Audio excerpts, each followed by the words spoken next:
नमस्कार दोस्तों, मेरा नया उपन्यास है अस्थि फूल और आज मैं आपको इसका एक अंश पढ़कर सुनाने जा रही हूँ।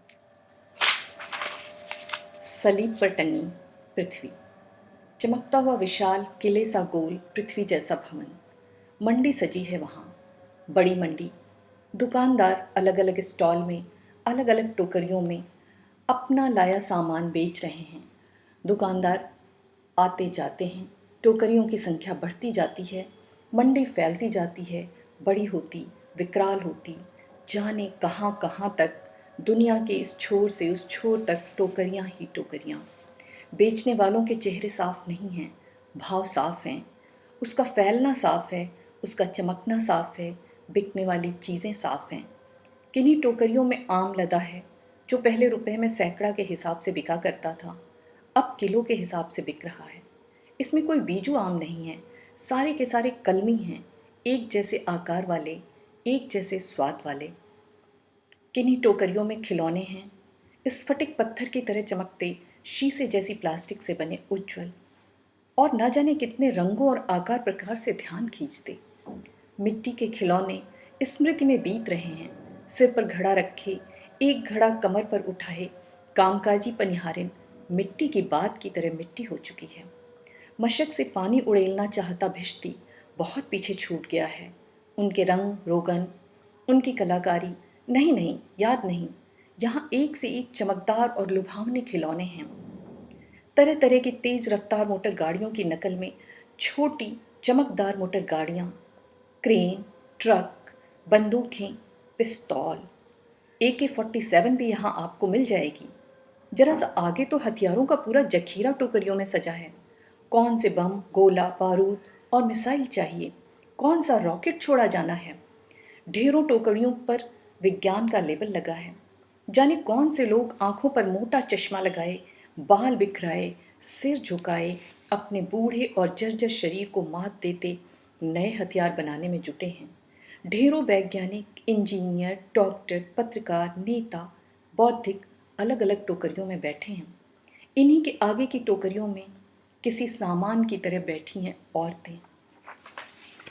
उनको भी बेचा जा रहा है, किलो के हिसाब से नहीं, उम्र और देह के रंग, कसाव और उतार चढ़ाव के हिसाब से।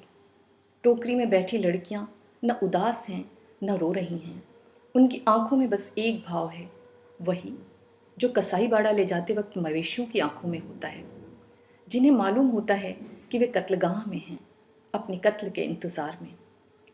उसके आगे कुछ ऐसी दुकानें दिख रही हैं जिनकी टोकरियों में एक साथ बहुत से लोग हैं। हक और हकूक़ की उठती हुई आवाज़ें हैं, नारे हैं, सपने हैं, पसीना है, रक्त है, पुलिस है, आदिवासी हैं, जंग है। खनिज संपदा के लिए लड़ाई हो रही है। बड़ी बड़ी कंपनियों के लेबल चमक रहे हैं। आंदोलनकारी नेताओं को तराजू पर तौल कर बेचा जा रहा है। तराजू के एक पलड़े पर आंदोलनकारी नेता हैं तो दूसरे पलड़े पर उनके वजन बराबर नोट। तेज आंधी चल रही है। जंगल, पहाड़, नदी, निर्झर, मनुज सबको उखाड़ती पछाड़ती चली जा रही है, लेकिन बाजार पर इसका कोई असर नहीं। वह अपनी तेज रफ्तार से उसी तरह बढ़ता, फैलता, विकराल होता चला जा रहा है। न दुकानों से कोई दुकानदार हट रहा है, न उसकी साज सज्जा में कोई कमी आ रही है। इतनी तेज आंधी में भी कोई टोकरी न उड़ रही है, न ही उसमें रखी चीज़ें गिर पड़ रही हैं। बाजार की आंधी है, आंधी में बाजार है। कितनी टोकरियों में मनुष्य के शरीर के अंग बिक रहे हैं। एकदम ताज़ा किडनी, ताज़ा लीवर, धड़ धड़ धड़कता दिल, टक टक ताकती आँखें, टटका दिमाग, टह टह ताजे सपने। टोकरियों में सपने बिक रहे हैं। ताजे फूल, शव यात्राओं से उठाकर लाए गए फूल, लोग उसे सजा रहे हैं अपने घरों में। एक फूल सा शिशु कुछ हैरान परेशान इस विकराल मंडी में घूम रहा है, उन टोकरियों में कुछ ढूंढता, फिर आगे बढ़ता हुआ। आगे एक हरा भरा सुंदर किंतु नकली वृक्ष है, महावृक्ष, जिसके नीचे असली बूढ़ा बैठा है। सिर में कंबाल, घनी सफ़ेद दाढ़ी, सुनहरे चमकते वस्त्र, वह कुछ भी बेच रहा है। वह भी कुछ बेच रहा है। उसकी टोकरी में देश का मानचित्र है। सिर्फ कहने को कागज का टुकड़ा नहीं है, बल्कि असल में भी देश उसी के हाथ में है। उसके पास उसी की तरह सुनहरे चमकते वस्त्र पहने कुछ खरीदार खड़े हैं, जो देशी भी हैं और विदेशी भी। फूल सा शिशु ठिठक कर रुक जाता है, झुककर मानचित्र को पहचानने की कोशिश करता है। इतना जाना पहचाना सा कुछ आत्मीय, माँ की मुस्कान की तरह खिला खिला शिशु से पहचान जाता है। वह उसे उठा लेना चाहता है, जैसे देश को सौदागरों के हाथ बिकने से बचाने की कोशिश कर रहा हो। मगर हरे भरे सुंदर किंतु नकली महावृक्ष के नीचे बैठे बूढ़े के कान खड़े हो जाते हैं, आंखें चौकन्नी, दिमाग खबरदार। वह शिशु को मार कर भगाने लगता है। रोता हुआ शिशु आगे बढ़ जाता है। उसके आंसू की हर बूंद से एक और शिशु जन्मने लगता है। अगले जन्म में शिशुओं के आंसुओं से और ढेरों शिशु जन्मते चले जाते हैं। इस तरह पृथ्वी का एक बहुत बड़ा हिस्सा रोते हुए शिशुओं से भरने लगता है। रोते हुए शिशुओं का लगातार विस्तार होता जाता है। अचानक बाजार में हलचल होती है। टोकरियां बिखरने लगती हैं। सौदागरों के माथे पर चिंता की रेखाएं गहरी होने लगती हैं। शिशुओं का काफिला संसद की तरफ कूच कर रहा है। संसद में हड़कंप। अभी अभी संसद में हंगामा हुआ था। अभी अभी संसद में नोट फहराए गए थे। अभी अभी पैसे लेकर सवाल पूछने के आरोप लगे थे। जाने कहां से आग का झोंका रह रहकर गिर रहा है। जंगल जल रहे हैं, धधक रहे हैं। यह प्रकृति का दिया नहीं, मनुष्य का दिया दावानल प्रचंड से प्रचंडतर होता जा रहा है। जंगल छोड़कर वहां के बाशिंदे भाग रहे हैं। हवा में उड़ते पक्षी बेचैन हैं। भेड़िए, बाघ, लोमड़ी, सांप वहां से निकलकर नगरों में अपने मनोनुकूल मनुष्यों के भीतर पनाह पाते जा रहे हैं।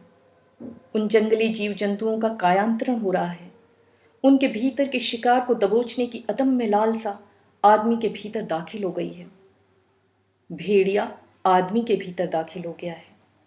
सांप आदमी के भीतर रेंग रहा है। लोमड़ी आदमी के भीतर। आदमी के भीतर ही बाघ अपने पंजे पैने कर रहा है। जल, जंगल, जमीन की रक्षा में सदियों से लगे आदिवासी भाग रहे हैं। जंगल खाली हो रहा है। ठीक इसी वक्त आसमान से हेलीकॉप्टर उतरता है। कुछ लोग चमकते हुए उसमें से उतरते हैं। फिर हेलीकॉप्टर ही हेलीकॉप्टर मंडराते हैं जैसे गिद्ध। आसमान हेलीकॉप्टरों से भरता चला जाता है।